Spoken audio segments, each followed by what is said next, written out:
میری قسمت جلانے کو خدا کا نام کافی ہے، ہزاروں غم مٹانے کو خدا کا نام کافی ہے، شان میرے اللہ۔ حضرت والا کے اس چینل کو سبسکرائب کریں اور بیل آئیکن پر کلک کر کے آل نوٹیفیکیشن کو سلیکٹ کریں تاکہ حضرت والا کے سارے بیانات آپ تک پہلے پہنچے۔ السلام علیکم ورحمۃ اللہ وبرکاتہ۔ الحمد للہ نحمده ونستعینه ونستغفره ونؤمن به ونتوکل علیہ ونعوذ باللہ من شرور انفسنا ومن سیئات اعمالنا، من يهده الله فلا مضل له ومن يضلله فلا هادي له، ونشهد أن لا إله إلا الله وحده لا شريك له، ونشهد أن سيدنا وسندنا وحبيبنا ومولانا محمدا عبده ورسوله، أما بعد فقد قال الله تبارك وتعالى: أعوذ بالله من الشيطان الرجيم، بسم الله الرحمن الرحيم، والكاظمين الغيظ والعافين عن الناس والله يحب المحسنين، وقال النبي صلى الله عليه وسلم: لا تغضب، أو كما قال عليه الصلاة والسلام: رب اشرح لي صدري ويسر لي أمري واحلل عقدة من لساني يفقه قولي، اللهم صل على سيدنا محمد وعلى آل سيدنا محمد وبارك وسلم، اللهم صل على سيدنا محمد وعلى آل سيدنا محمد وبارك وسلم، اللهم صل على سيدنا محمد وعلى آل سيدنا محمد وبارك وسلم۔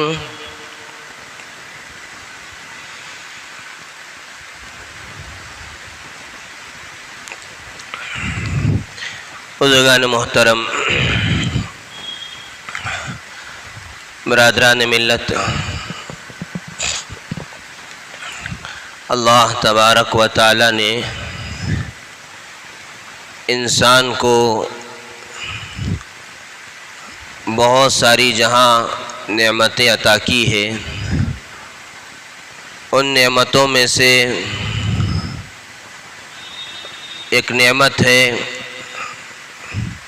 جو بہت بڑی نعمت ہے، اس نعمت کا نام ہے غصہ۔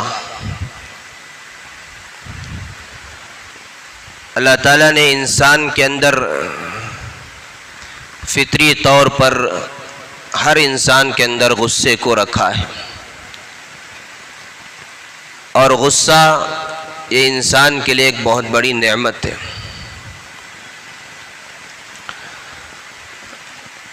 ہو سکتا ہے کہ آپ پوچھیں، آپ کے ذہن میں یہ سوال پیدا ہو کہ غصہ نعمت کیسے؟ غصہ جب آتا ہے تو انسان پتہ نہیں کیا سے کیا کر جاتا ہے، تو پھر یہ نعمت کیسی ہوئی؟ یقیناً اللہ تعالیٰ کی طرف سے ایک بہت بڑی نعمت ہے۔ اگر یہ نعمت نہ ہو تو انسان اپنی جان اور اپنے مال اور اپنے بیوی بچوں کی حفاظت نہیں کر سکے گا۔ جب آپ پر کوئی دشمن حملہ کر رہا ہے یا کوئی جانور حملہ کر رہا ہے، اس وقت اگر آپ کو غصہ نہ آئے تو پھر آپ کی جان جا سکتی ہے۔ کوئی چور یا کوئی ڈاکو آپ کے مال کو لوٹ رہا ہے، اگر اس وقت آپ کو غصہ نہ آئے تو پھر آپ کا مال جا سکتا ہے۔ کوئی آپ کی بیوی کو چھیڑ رہا ہے یا آپ کی بچی کے ساتھ غلط تعلقات قائم کر رکھا ہے، اس وقت آپ کو غصہ آتا ہے، اسی غصے کے نتیجے میں آپ اپنی بیوی کی اور اپنی بچی کی حفاظت کرتے ہیں۔ تو غصہ یقیناً اللہ کی طرف سے ایک بہت بڑی نعمت ہے، لیکن اگر اس کا استعمال غلط ہو تو یہ بہت ہی خطرناک بھی ہے۔ اللہ تعالیٰ نے قرآن مجید میں جہاں یہ ارشاد فرمایا ہے کہ جنت جس کی چوڑائی زمین و آسمان کے برابر ہوگی، فرمایا کہ یہ جنت کے مستحق وہ لوگ ہوں گے والکاظمین الغیظ، جو غصے کو پی جاتے ہیں۔ اللہ تعالیٰ نے یہاں تعریف بیان کی کہ غصے کو پی جانے والے، یہ نہیں فرمایا کہ ان کو غصہ ہی نہیں آتا۔ غصہ آنا بہت اچھی چیز ہے اور آنا چاہیے وقت پر،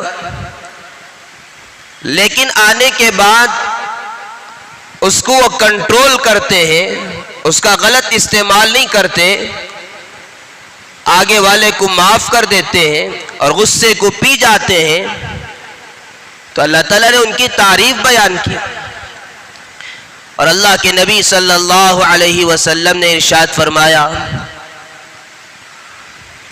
اغضب کما یغضب البشر، مجھے بھی ویسے ہی غصہ آتا ہے جیسے انسانوں کو غصہ آتا ہے۔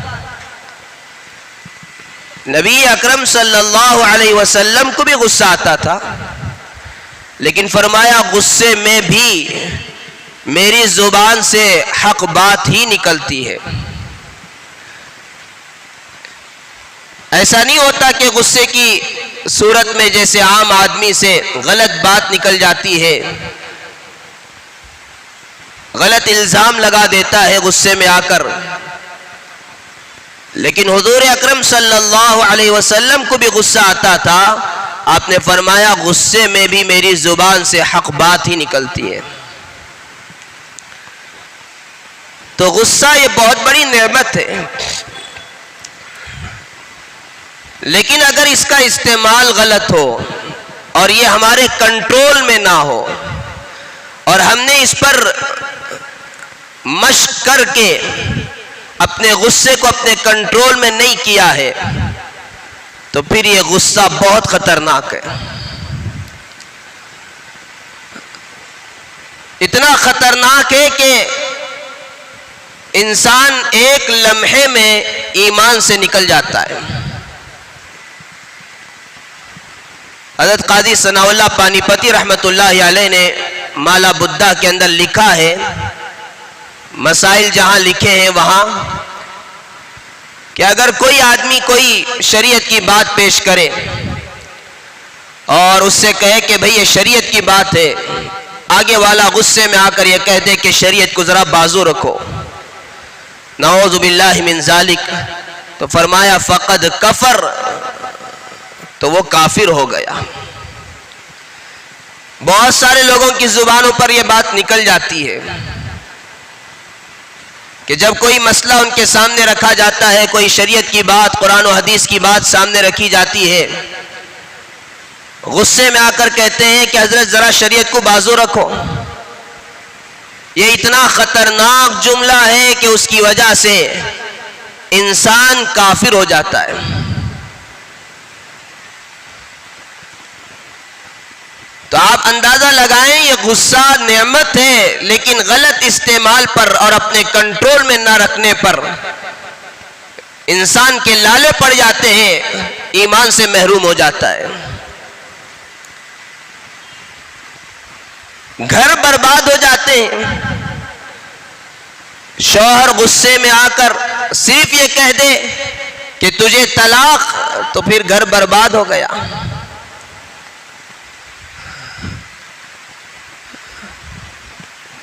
اسی غصے کے نتیجے میں نہ جانے کتنے گناہ انسان سے سرزد ہوتے ہیں. ہمارے اکابرین نے لکھا ہے کہ عام طور پر جتنے گناہ دنیا میں ہوتے ہیں ان کے پیچھے دو چیزیں ہوتی ہیں. ایک شہوت ہوتی ہے، یہ بھی اللہ کی ایک بہت بڑی نعمت ہے.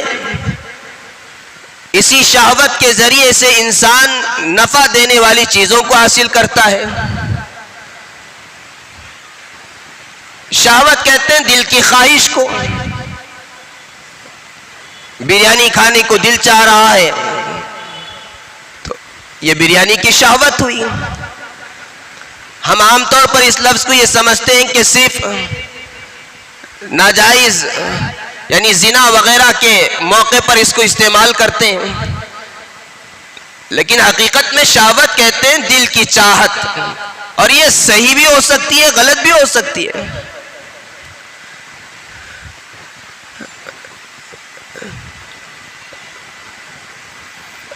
انسان چوری کرتا ہے، کیوں کرتا ہے؟ شہوت کی وجہ سے، کہ میرا مال بڑھ جائے، اس کی یہ خواہش ہے.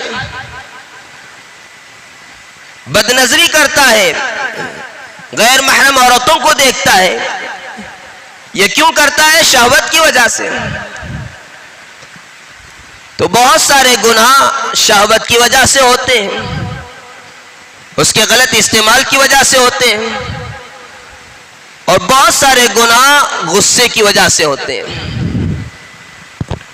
لیکن ہمارے اکابرین نے لکھا ہے کہ شہوت کی وجہ سے جو گناہ سرزد ہوتے ہیں یقیناً وہ بھی خطرناک ہیں، سنگین ہیں، لیکن اللہ تبارک و تعالی اگر سچی توبہ کر لیں تو معاف فرما دیں گے. غصے کی وجہ سے جو گناہ ہوتے ہیں، آپ اس سے اندازہ لگائیں کہ غصہ کتنا خطرناک ہے، اور جس کی تربیت کے سلسلے میں ہم نے کبھی غور نہیں کیا کہ بھئی غصہ بھی کوئی بیماری ہے، اس کا ہمیں علاج کرنا چاہیے. ظاہری جسمانی بیماریوں کا تو ہم علاج کرنا جانتے ہیں، اس کی فکر کرتے ہیں، لیکن باطنی جو بیماریاں ہمارے اندر ہیں اس کا ہم کیسے علاج کریں؟ اس سلسلے میں نہ ہمارے اندر کوئی فکر ہوتی ہے، نہ اس کے سلسلے میں ہماری طرف سے کوئی پیش قدمی ہوتی ہے. علماء نے لکھا ہے کہ غصے کا علاج کرنا فرض ہے، فرض. بھئی جب اسی غصے کی وجہ سے انسان ایمان سے محروم ہو جاتا ہے، گھر برباد ہو جاتے ہیں، تو پھر اس غصے کا علاج کرنا فرض ہے. لیکن شاید کہ ہمارے اس مجمع میں کچھ لوگ ہوں گے جنہوں نے اپنے اس غصے کو کنٹرول میں کرنے کے لیے اس کے جو ماہرین ہیں اور اس کے جو حکیم ہیں ان سے رابطہ کیا ہوگا، ان سے پوچھا ہوگا، ورنہ اکثریت ہم میں ایسی ہے جنہوں نے کبھی اس سلسلے میں کوئی توجہ نہیں کی. اسی غصے کے نتیجے میں بہت سارے گناہ سرزد ہوتے ہیں. غیبت جو انسان کرتا ہے اسی غصے کی وجہ سے. آگے والے نے آپ کو کچھ کہہ دیا یا آپ کے ساتھ کچھ کر دیا تو آپ کو غصہ آیا، لیکن آپ جو ہے کمزور ہیں، آپ اس کو مار نہیں سکتے، وہ صاحب اقتدار ہے، بڑا ہے. تو کیا کرتے ہیں؟ اب سامنے تو کچھ نہیں کہتے، ہمت نہیں ہوتی ہے، اب پیچھے بیٹھ کر اس کی برائیاں بیان کرتے ہیں. یہ غیبت ہے جو حرام ہے، اسی غصے کے نتیجے میں پیدا ہوا. ہماری بہت ساری مجلسیں ایسی ہوتی ہیں جس میں غیبت یقیناً ہوتی ہے، اللہ معاف فرمائے.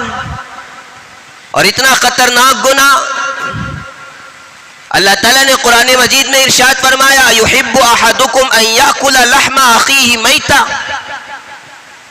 اپنے مردار بھائی کے گوشت کو کھانا کیا تم پسند کرو گے؟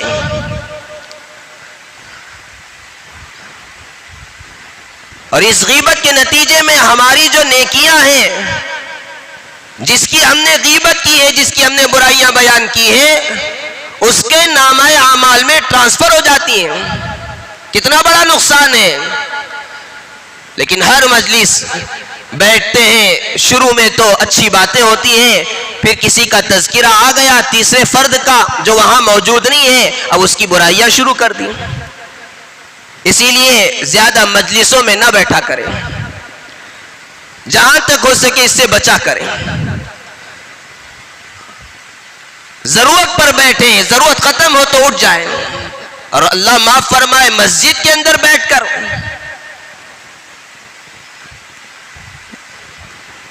کسی دینی مجلس میں بیٹھ کر ہم غیبتیں کریں تو اسی غصے کے نتیجے میں یہ غیبت پیدا ہوتی ہے، اور اسی غصے کی وجہ سے انسان کے اندر بغض آتا ہے. غصہ آیا لیکن کیا کروں، کچھ نہیں کر سکتا. اب دل کے اندر ایک گھٹن پیدا ہوتی ہے کہ بھئی کیسے بھی اس کو نقصان پہنچے، موقع ملے تو میں نقصان پہنچاؤں گا، یا کہیں سے نقصان پہنچے تو خوشی ہوتی ہے. اسی کا نام بغض ہے. یہ بھی حرام ہے. جس کے دل میں کینہ ہے، بغض ہے، شب برات اور شب قدر کے موقع پر بھی اس کی دعائیں قبول نہیں ہوتی. اور اسی غصے کے نتیجے میں حسد پیدا ہوتا ہے. غصہ آ رہا ہے، کچھ نہیں کر سکتا، اور پھر اس کو کوئی نعمت مل جائے، کوئی دولت مل جائے تو دل میں یہ خواہش پیدا ہوتی ہے کہ وہ دولت اس سے چھن جائے، وہ دولت مجھے مل جائے یا اس سے چھن جائے. اسی کا نام حسد ہے. یہ اسی غصے کے نتیجے میں پیدا ہوا ہے. بے شمار گناہ ہیں جو اسی غصے کے نتیجے میں انسان سے سرزد ہوتے ہیں. گالی جو دیتا ہے اور کسی پر جو ظلم کرتا ہے، یہ سب غصے کے نتیجے میں. تو غصہ نعمت ہے، لیکن اگر اس کو کنٹرول نہ کیا جائے اور اس کو صحیح استعمال نہ کیا جائے تو بڑا خطرناک ہے، بڑا سنگین مسئلہ ہے. نہ جانے انسان سے کتنے گناہ اس کی وجہ سے سرزد ہوں گے. اس لیے اس غصے کا علاج ضروری ہے، اس غصے کو قابو میں کرنا ضروری ہے، اس غصے کو اپنے کنٹرول میں کر لینا یہ بہادری کی بات ہے. اللہ کے نبی صلی اللہ علیہ وسلم نے جب پوچھا تھا صحابہ سے، بتاؤ بہادر کون ہے، تو صحابہ اکرام نے کہا جو ایک دوسرے کو پچھاڑ دے زمین پر. اللہ کے نبی صلی اللہ علیہ وسلم نے فرمایا نہیں، غصے کو پی جانے والا بہادر ہوتا ہے. اور جس کے اندر کمزوری ہوتی ہے اسی کو غصہ زیادہ آتا ہے. یہ بات اچھی طرح یاد رکھیں. بعض لوگ سمجھتے ہیں کہ میں غصے کا اظہار نہیں کر رہا ہوں تو میری مردانگی پر بات آئے گی. غصہ کمزوری کی علامت ہے.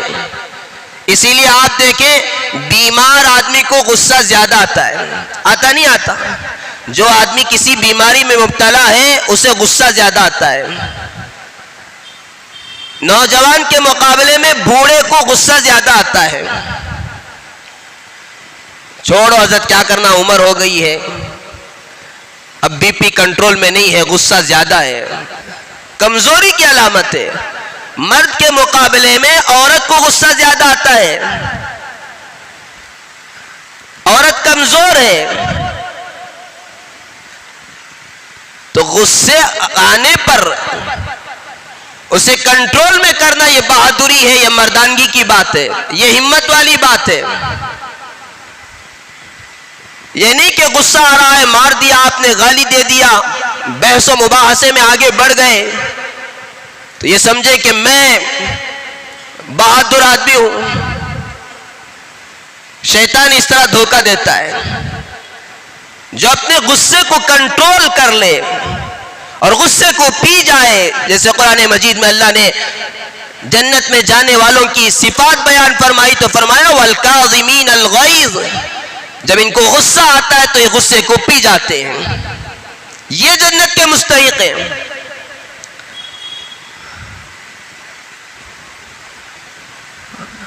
اس لیے اس غصے کو کنٹرول کرنا سیکھنا چاہیے. اور اللہ کے نبی صلی اللہ علیہ وسلم نے اور قرآن مجید میں اس کا جو علاج بتایا گیا ہے اس علاج کو ہمیں سمجھنا چاہیے، اس پر عمل کرنا چاہیے.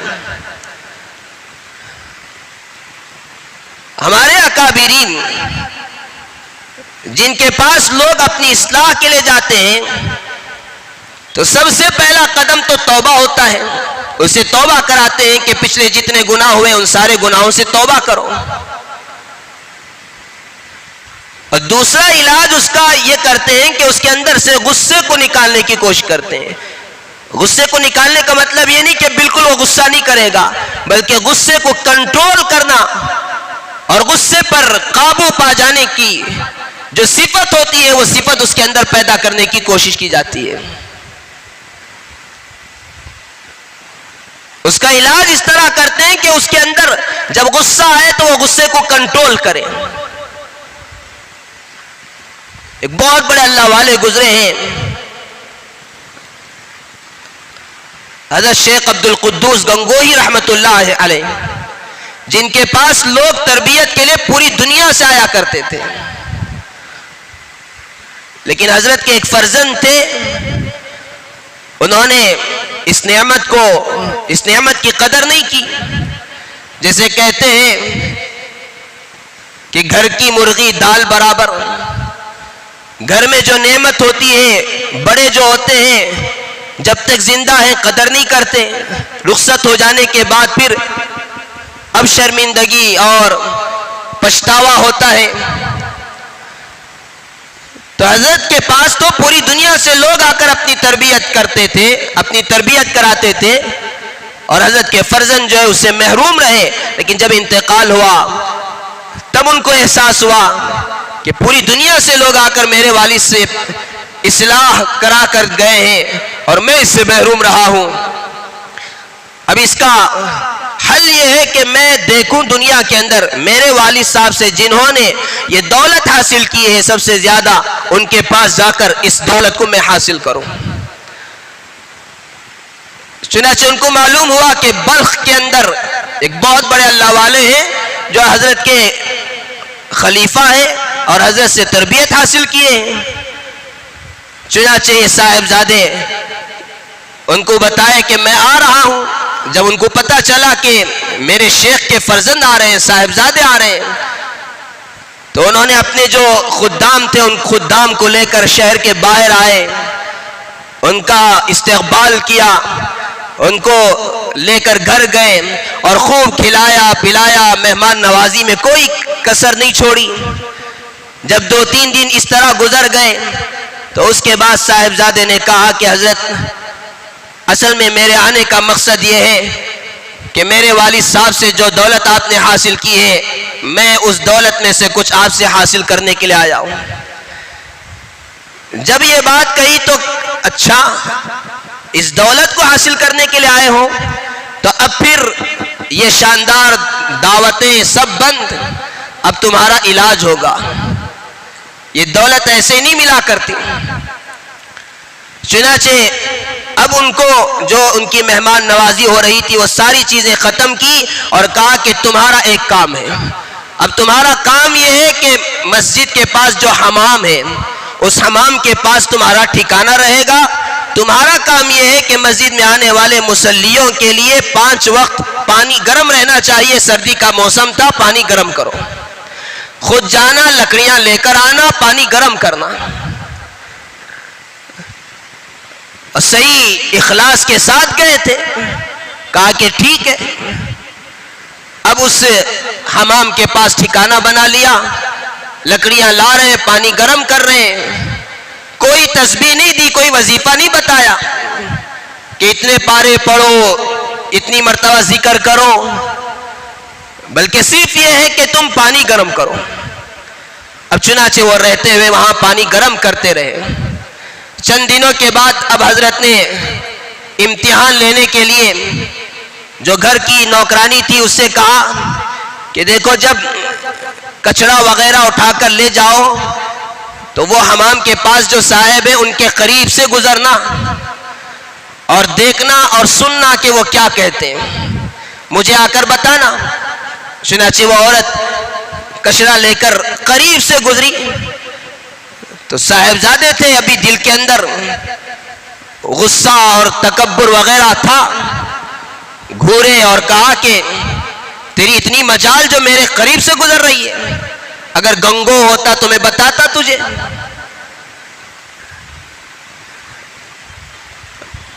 اب جب آ کر شیخ کو بتایا کہ اس طرح اس نے کہا تو حضرت نے کہا ابھی علاج باقی ہے، ابھی ان کو وہیں رہنا ہے۔ اب وہیں رہ کر وہ پانی پھر گرم کر رہے ہیں۔ چند دنوں کے بعد پھر کہا کہ دوبارہ جاؤ اور اب ذرا اور زیادہ قریب سے گزرنا، دیکھنا کیا کہتے ہیں اور کیا کرتے ہیں۔ چنانچہ وہ عورت کچرا لے کر ان کے قریب سے گزری تو اب انہوں نے گھور کر دیکھا لیکن زبان سے کچھ نہیں کہا۔ واپس آ کر بتایا تو کہا کہ ہاں یہ علاج جو ہے فائدہ کر رہا ہے، کچھ نہ کچھ علاج ہوا ہے۔ پہلے تو زبان سے کہا تھا، اب زبان سے اس نے نہیں کہا ہے۔ اب پھر چند دنوں کے بعد پھر کہا کہ اب جاتے ہوئے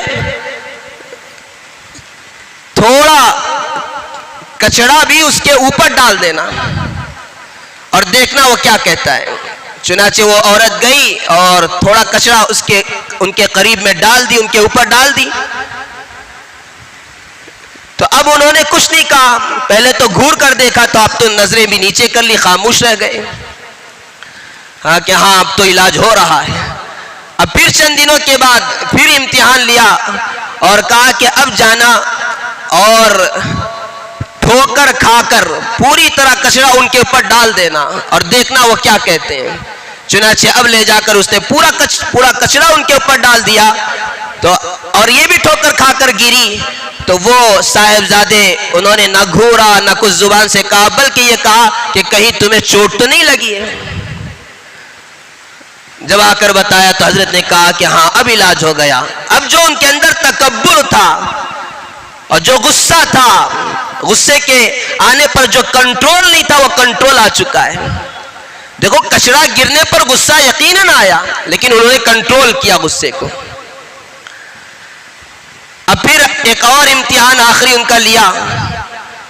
شکاری پر جایا کرتے تھے حضرت، تو شکاری جو کتے ہوتے ہیں وہ بھاری بھرکم ہوتے ہیں، موٹے تازے ہوتے ہیں۔ حضرت نے کہا کہ دیکھو تمہیں شکاری کتوں کے یہ جو چین ہے، زنجیر ہے، اس کو پکڑ کر رکھنا ہے، چھوڑنا نہیں ہے۔ اب یہ تو بہت کمزور ہو چکے تھے۔ اب جب شکاری کتوں کے زنجیر کو پکڑ کر جا رہے ہیں اور جب شکار ہوا تو یقیناً کتے دوڑتے ہیں۔ جب وہ موٹے تازے کتے دوڑے اور یہ سنبھال نہیں سکے لیکن شیخ کا حکم تھا کہ چھوڑنا نہیں ہے، اب وہ گھسٹتے ہوئے جا رہے ہیں، لہو لہان ہو گئے لیکن چھوڑا نہیں آخر تک۔ اب جب اس کے بعد جب رات آئی، رات میں حضرت شیخ عبد القدوس گنگوئی رحمت اللہ علیہ تشریف لائے اور کہا کہ ہم نے تو تمہیں اتنی مشقت میں نہیں ڈالا تھا، ہم نے تو یہ دولت دینے کے لیے تمہیں اتنی مشقت میں نہیں ڈالا تھا۔ اب ان کو احساس ہوا کہ نہیں اب تو علاج ہو گیا ہے۔ اب حضرت کو بلا کر، صاحبزادے کو بلا کر کہا کہ جو دولت تم لینے کے لیے آئے تھے وہ دولت میں نے تمہیں عطا کر دی ہے، اب تم اپنے گھر جاؤ۔ میرے بھائیوں، میرے بزرگوں، اس واقعے سے ہمیں یہ عبرت حاصل ہوتا ہے کہ انسان اپنے اندر جو غصہ ہے اسے کنٹرول کرنا سیکھے، اور وہ سیکھے گا تبھی جبکہ اس کے ماہرین کے پاس جائے، اور اس کے ماہرین کو مشائخ کہا جاتا ہے، صوفیہ اکرام جو کہا جاتا ہے۔ یہ صوفیہ اکرام کا کام کیا ہے؟ لوگوں کے اندر جو باطنی بیماریاں ہیں ان بیماریوں کا علاج کرتے ہیں۔ وہ ہر ایک کا یہی علاج نہیں ہوتا۔ جیسے ڈاکٹر جانتا ہے کہ بیماری کیسی ہے، اس کا کیسے علاج کرنا ہے، اس کے لیے کون سی دوا کارآمد ہوتی ہے وہی دوا دیتا ہے، اسی طرح یہ مشائخ لیکن اس دور میں تو اتنی مشقت میں نہیں ڈالتے ہیں. اس دور میں تو وظائف بتاتے ہیں, ذکر بتاتے ہیں کہ تمہیں اتنی مرتبہ یہ پڑھنا ہے, اتنی مرتبہ یہ کرنا ہے, اس سے تمہارا علاج ہوگا. اب اللہ تعالیٰ نے ہمارے ساتھ آسانی کا معاملہ فرمایا. تو غصہ یقیناً نعمت ہے, لیکن اسے کنٹرول اگر انسان کر لے اور اس کا غلط استعمال نہ کرے تو اس پر بہت اونچا اجر و ثواب بھی ہے. اللہ کے نبی صلی اللہ علیہ وسلم نے مختلف احادیث میں اس کی فضیلت بیان کی ہے. کچھ فضیلتیں آپ سنیں اور ان کو یاد رکھیں, اور پھر اس کے بعد انشاءاللہ مختصر انداز میں اس کا علاج, یعنی اس غصے کو کنٹرول کرنے کا علاج آپ کے سامنے ہے. فضیلت اللہ کے نبی صلی اللہ علیہ وسلم نے مختلف احادیث میں بیان فرمائی ہے. چند حدیثیں آپ کے سامنے رکھنا چاہتا ہوں. ایک حدیث میں اللہ کے نبی صلی اللہ علیہ وسلم نے ارشاد فرمایا ہے, قسم کھائی ہے, اللہ کے نبی صلی اللہ علیہ وسلم نے قسم کھا کر کہا کہ یہ بات بالکل سچی ہے. تین چیزوں پر آپ نے قسم کھا کر ارشاد فرمایا کہ تین چیزیں پکی ہیں بالکل. پہلی چیز فرمایا کہ جو جتنا جلدی دوسرے کو معاف کر دے گا, غصہ آ رہا ہے, مار سکتا ہے, گالیاں دے سکتا ہے, بدلہ لے سکتا ہے, لیکن اللہ کے لیے وہ جلدی معاف کر دیتا ہے. اللہ کے نبی صلی اللہ علیہ وسلم نے قسم کھا کر فرمایا کہ کل قیامت کے دن اللہ اسے عزت عطا فرمائیں گے. اور دوسری چیز جس پر آپ نے قسم کھائی ہے وہ یہ ہے کہ جو آدمی صدقہ کرتا ہے اللہ اس کے مال میں اضافہ فرماتے, اس کا مال کم نہیں ہوتا. آپ نے قسم کھا کر ارشاد فرمایا ہے. اور تیسری چیز جس پر آپ نے قسم کھائی ہے وہ یہ ہے کہ جو آدمی لوگوں کے سامنے ہاتھ پھیلاتا ہے, بھیک مانگنے کے لیے ہاتھ پھیلاتا ہے, اللہ اس کے لیے غربت کے دروازے کھول دیتے ہیں. اللہ کے نبی صلی اللہ علیہ وسلم نے ایک حدیث میں ارشاد فرمایا کہ جو غصہ اتار سکتا ہے, غصہ آ رہا ہے, بیوی پر غصہ آ گیا, بچوں پر غصہ آ گیا, یا کسی اور پر غصہ آیا, بڑا ہے, طاقت ہے, اتار سکتا ہے غصہ, نکال سکتا ہے غصہ, لیکن اس کے باوجود غصے کو پی جائے تو اللہ تبارک و تعالی اس کے دل کو ایمان اور امن سے بھر دیں گے. کتنی بڑی فضیلت ہے کہ اس کے دل کو ایمان اور امن سے بھر دیں گے. سکون اللہ اسے عطا فرمائیں گے, امن عطا فرمائیں گے, اور ایمان کتنی بڑی دولت ہے, اللہ اسے عطا فرمائیں گے. اور دوسری حدیث میں فرمایا جو غصہ نکال سکتا ہے لیکن اس کے باوجود غصے کو پی جائے, اللہ کل قیامت کے دن سارے مجمع کے سامنے اسے بلائیں گے. آپ سوچیں کتنی بڑی فضیلت ہے, سارے مجمع کے سامنے اسے بلائیں گے اور کہیں گے جنت میں جا, جس حور سے تو نکاح کرنا چاہتا ہے اس حور سے نکاح کر لے. اور تیسری بات اللہ کے نبی صلی اللہ علیہ وسلم نے ارشاد فرمائی, جس کو غصہ آ رہا ہے اور غصہ نکال سکتا ہے لیکن اس کے باوجود وہ غصے کو پی جائے تو کل قیامت کے دن اللہ اعلان کریں گے کہ اس کا میرے اوپر حق ہے. کتنی بڑی فضیلت کہ اس کا میرے اوپر حق ہے, اللہ یہ فرمائیں گے کل قیامت میں. تو یہ فضیلتیں اگر ہمارے سامنے رہیں گی تو انشاءاللہ تعالی جب غصہ آئے گا تو ان فضیلتوں کو یاد کر لیں کہ بھئی آج میں غصہ پی جاؤں, کل قیامت میں اللہ تبارک و تعالی سارے مجمع کے سامنے کہیں کہ اتنا بڑا انعام ہے کہ جنت میں جاؤ, جس حور سے چاہو نکاح کر لو. اللہ ایمان اور عمل سے دل کو بھر دیں گے. اور بھی بے شمار فضیلتیں, لیکن ان چند فضیلتوں کو یاد رکھیں. اور علاج کیا ہے غصے کا؟ اب غصے کو کنٹرول کیسے کرنا ہے؟ ہمارے اکابرین نے لکھا ہے پہلے تو غصہ بالکل نہ کریں. اگر کسی پر غصہ آ رہا ہے بالکل خاموشی اختیار کر لیں, زبان نہ کھولیں غصہ آنے پر.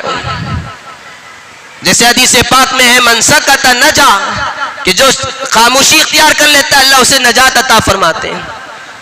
پہلا علاج یہ ہے کہ زبان بند کر لیں. اگر اس کے باوجود بھی غصہ آ رہا ہے تو دوسرا علاج یہ ہے کہ جگہ بدل دیں. کمرے میں بیٹھا ہوا ہے, بیوی کے اوپر غصہ آ رہا ہے, اب کمرہ بدل دے, دوسرے کمرے میں چلا جائے. اگر اس کے باوجود غصہ کنٹرول میں نہ ہو تو تیسرا علاج یہ ہے، حدیث پاک کے اندر یہ علاج بتایا گیا ہے، یہ کسی ڈاکٹر کا بتایا ہوا علاج نہیں ہے، اللہ کے نبی صلی اللہ علیہ وسلم کا بتایا ہوا علاج ہے کہ کھڑا ہوا ہے غصہ آ رہا ہے بیٹھ جائے، بیٹھا ہوا ہے غصہ آ رہا ہے لیٹ جائے۔ انسان کی اصل مٹی ہے، جب انسان اپنی اصل کے قریب جائے گا اور مٹی کے اندر اللہ نے عاجزی رکھی ہے، وہ عاجزی اس کے اندر پیدا ہوگی۔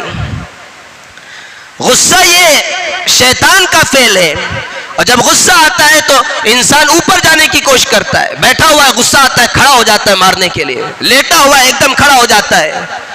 تو فرمایا اس کا الٹا کرو، کھڑے ہوئے ہو بیٹھ جاؤ، بیٹھے ہوئے ہو لیٹ جاؤ، اب بھی غصہ کنٹرول میں نہیں آ رہا تو فرمایا ٹھنڈا پانی پی لے، وضو کر لے، اس سے بھی جو ہے غصہ آگ ہے، یہ آگ ٹھنڈی ہو جائے گی پانی پی لینے سے اور اسی طریقے سے وضو کر لینے سے۔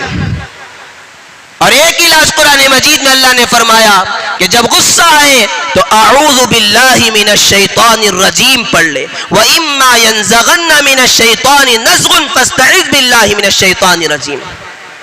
یہ قرآن کا بتایا ہوا علاج ہے کہ جب غصہ آ رہا ہے تو اعوذ باللہ پڑھ لیں، اعوذ باللہ پڑھ لینے کی برکت سے آپ کا غصہ کنٹرول میں آئے گا، شیطان سے اللہ پناہ دے دیں گے تو پھر آپ کا غصہ کنٹرول میں آئے گا۔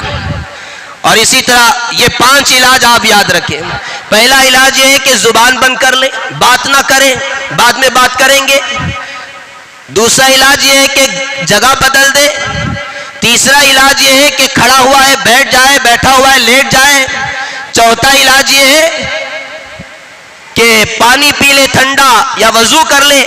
ایک 5واں نسخہ اللہ کے نبی صلی اللہ علیہ وسلم نے بتایا ہے، اور یہ نسخہ تو یقیناً بہت کارآمد ہے، وہ یہ ہے کہ بندہ اس وقت یہ سوچے کہ میں جس پر غصہ کر رہا ہوں یہ میرا ماتحت یقیناً ہے، یہ میرا نوکر یقیناً ہے، لیکن اللہ سب سے زیادہ جلال والے ہیں، میں بھی اللہ کا غلام ہوں۔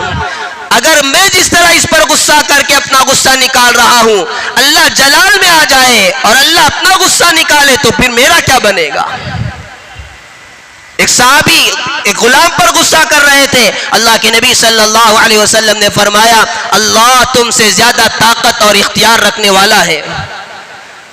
یعنی اللہ کا تصور کرو، سوچو کہ اللہ تم سے زیادہ طاقت اور قدرت رکھنے والا ہے، وہ جب جلال میں آ جائے تو پھر تمہارا کیا بنے گا؟ کتنے گناہ ہم کرتے ہیں، کتنی نافرمانیاں ہم کرتے ہیں، اللہ معاف کرتے چلے جاتے ہیں۔ ہمیں بھی چاہیے کہ ہم بھی اپنے ماتحتوں کی غلطیوں کو معاف کرتے چلے جائیں۔ یہ ہے غصہ کنٹرول کرنا اور غصے کا علاج۔ اور ایک حضرت تھانوی رحمت اللہ علیہ نے فرمایا ہے کہ بھئی بہت غصہ آ رہا ہے، اب اس وقت غصہ کرنا بھی چاہیے، اللہ کے لیے غصہ کرنا ہے، یہ ایمان کی علامت ہے، اس کا سب سے جائز اور پہلا محل گناہ ہے۔ انسان گناہوں کو دیکھے تو غصہ کرے، گھر میں دیکھا کہ بیوی بچے ٹی وی دیکھ رہے ہیں تب بھی غصہ نہیں آ رہا ہے، گھر میں اگر کوئی گلاس توڑ دے غصہ آ رہا ہے تو اس کا علاج نہیں ہوا، یہ بہت کمزور ہے۔ جہاں غصہ آنا چاہیے وہاں نہیں آ رہا ہے، اللہ کی نافرمانی ہو رہی ہے، بیٹا نماز چھوڑ کر سو رہا ہے غصہ نہیں آ رہا ہے، بیٹا 50 روپے گما کر آ گیا غصہ آ رہا ہے، یہ اللہ کے لیے غصہ نہیں ہے۔ اللہ کے لیے غصہ یہ ہوتا ہے کہ نافرمانی ہو رہی ہے فوراً غصہ آتا ہے،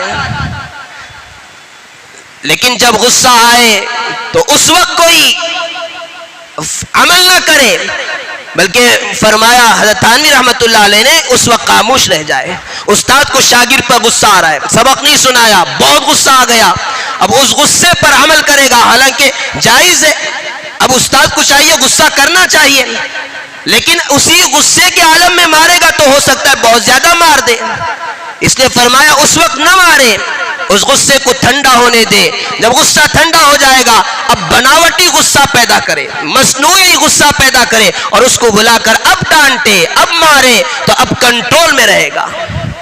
بیوی پر کسی بات میں غصہ کرنا ہے اور جائز ہے تو اس وقت بھی غصہ نہ کرے، بلکہ بعد میں جب آپ کا غصہ ٹھنڈا ہو جائے اب بناوٹی غصہ پیدا کرے، مصنوعی غصہ پیدا کریں تو آدمی جو ہے کنٹرول میں رہے گا اور اسلامی حدود میں رہ کر اس غصے کو نکالے گا. تو یہ علاج بتایا گیا ہے غصے کا. اللہ تبارک و تعالی ہم سب کو اس خطرناک بیماری سے ہم سب کی حفاظت فرمائے اور اس سلسلے میں ہم سب کو تربیت حاصل کرنے کی توفیق عطا فرمائے اور جو علاج قرآن و حدیث کے اندر بتائے گئے ان علاج پر عمل کرنے کی توفیق عطا فرمائے. وآخر دعوانا الحمدللہ رب العالمین.